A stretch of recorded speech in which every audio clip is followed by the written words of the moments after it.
This is one of those reviews that a ton of people have asked for. Matrix Keyboards has made a big splash in a short amount of time. They've definitely attracted some attention. So we're going to talk about what this board is, what it isn't. We're going to get right into it so you can make an informed decision. Ready? Let's go.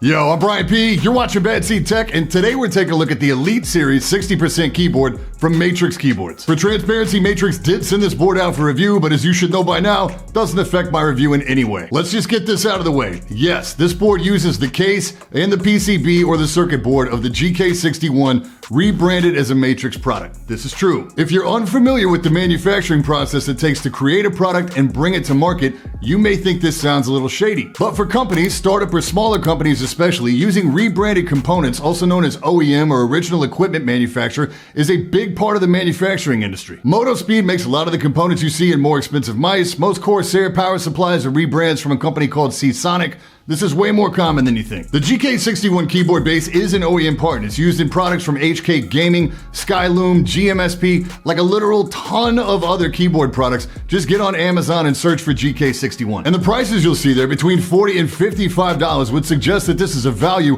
or budget offering. But the Elite Series Matrix keyboard is positioned at a premium price point, just under $110 US. So let's talk about some of the features of the keyboard, and then we'll circle back around and talk about that value piece towards the end of the video. Packaging is pretty simple and pretty slim. Inside the box is just the keyboard and a braided USB-C cable, and that's it. There's no frills here. There's no manual, there's no dust cover, there's no keycap puller, there's no switch puller. And yes, due to its GK61 roots, this board is a hot swap board. So while it comes with Cherry MX, you can replace these with whatever you want to. My version came with browns, but you can also get these straight from them in reds or blues. Case is a thin bezel plastic case. The whole unit weighs about 565 grams. It's matte plastic on top, gloss plastic on the bottom, which I'm not crazy about, and it has no additional adjustment feet. Connection here is USB-C. The base plate is white painted metal. I'm always a fan of this as it really makes the RGB pop. Keycaps are double shot, seamless PBT shine through, strong font, not too gamery, really legible, and there's no inconsistencies between any of the keys. It's a very clean look overall. One thing notably missing here is any kind of alternate legends. On most 60% boards, you'll have some hints as to what the functions do until you get adjusted to the board. It's not the case here. You'll have to spend some time with the online manual until you get things committed to memory. I like the way this board handles arrow keys. You just hit the function with your pinky finger and then you use the arrows in this cluster right here.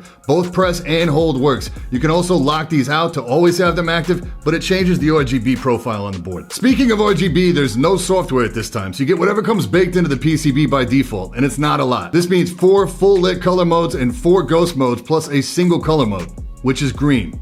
Only. This is rough. This can't be changed, so it should go without saying that there is also no support here for per key lighting. There's also no support for key rebinding, no layer functionality, no macros, and if you're coming from a different 60% keyboard, be aware that you cannot change the location of the function key here, you cannot change the caps lock key to operate as a function, you can't assign arrows to IJKL if you're accustomed to that. We're talking very limited here in terms of functionality. Now, physically, the board feels very good. It feels exactly how you would expect Cherry MX switches to feel on a solid, sturdy keyboard base, so typing feels very crisp, gaming feels very responsive and accurate.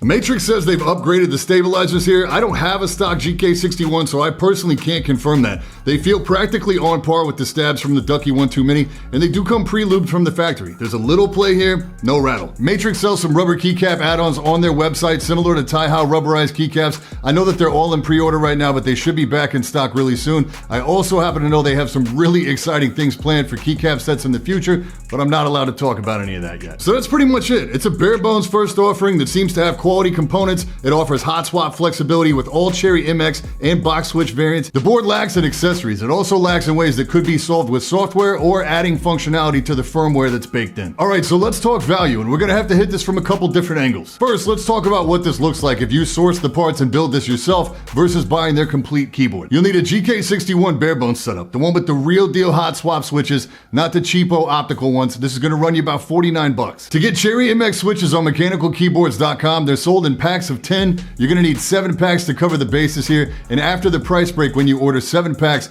the total all-in cost is gonna be $45.50 before tax and shipping. A set of nice upgraded stabilizers, when you can find them in stock, will run you about $9. So right now, we're at $103.50 before tax, before shipping on anything, and before keycaps. I think that puts this in perspective. This same deal holds somewhat true if you're looking at the glorious GMMK Compact bare bones. So the other value angle we have to look at is, how does this board stack up against the other major pre-built 60% boards? Well, I'd take it over a Vortex Poker 3 at $140 for sure. Don't really feel like the Alt is in that same conversation there, because that price point is $200. Can't really compete with the value that you get out of the And Pro 2 keyboard, even though I'm not personally a big fan of that board. And against the pre-built GMMK Compact, also right at about $110. It's a little closer for me. I do prefer Gateron Browns to Cherry MX Browns. A lot of it's going to come down to looks though. I do like the white base plate better on the Matrix, but I like the increased granularity on the lighting on the GMMK, particularly the per key lighting. Now, the big one versus the Ducky 1-2 Mini. If you don't need the hot swap,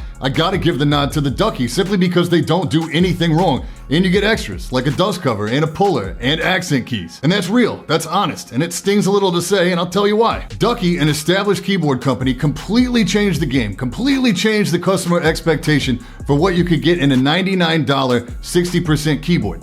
An established keyboard company. Matrix Keyboards is a small startup company from California. This is their first one. These are dudes who grew up gaming and wanted to get involved. They're not a big company, they don't have established supply lines, they don't have the amount of money that it takes to get these units produced in bulk. When you manufacture a product, every single aspect of that process costs money, especially when you're a new company. Licensing, fees, research and design, packaging, import taxes, the stuff you don't even think about, like the amount of money it takes to import switches from Germany into China, the taxes on that alone, just so you can start the manufacturing process. It's a lot, I know, but I don't think people know about it. I'd kind of like to do a video series outlining this process. Let me know in the comments if you think that'd be interesting content. When I first saw a couple comments pop up on my feed about the potential that this was being misrepresented to consumers, I went right to the source, right to Matrix. What I found was a guy who was super passionate. He was very honest and very upfront, very transparent about every aspect of the design process. And on top of that, he really reiterated the fact that he wanted me to be 100% honest about every aspect of it. He did not ask me to pull any punches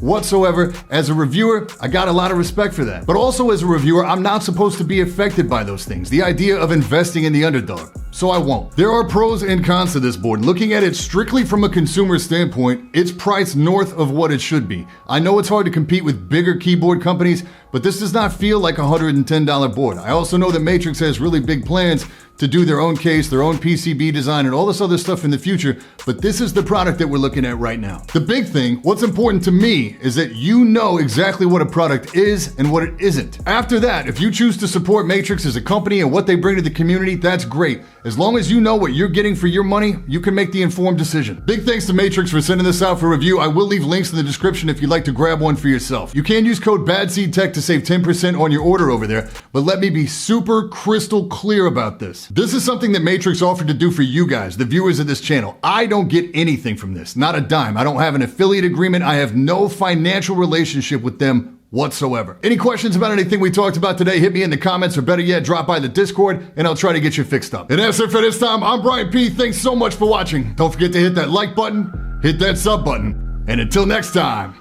stay up.